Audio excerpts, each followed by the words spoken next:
Welcome to Luca is a Billionaire, where the only thing I invest in is your answers. You start by preparing the phone. Back up your current fonts and settings so you can revert if needed.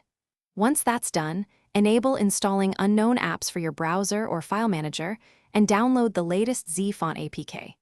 Install Zfont and grant the app storage and font change permissions when prompted. This first step gets the tool ready.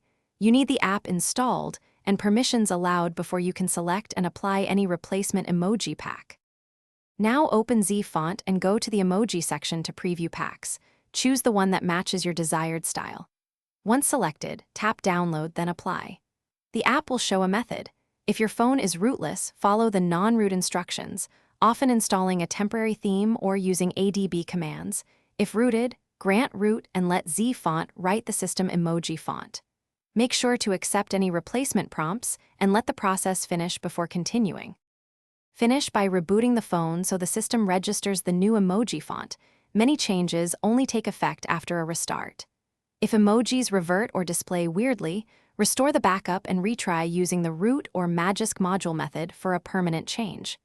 Once done, clear system cache and check messaging apps.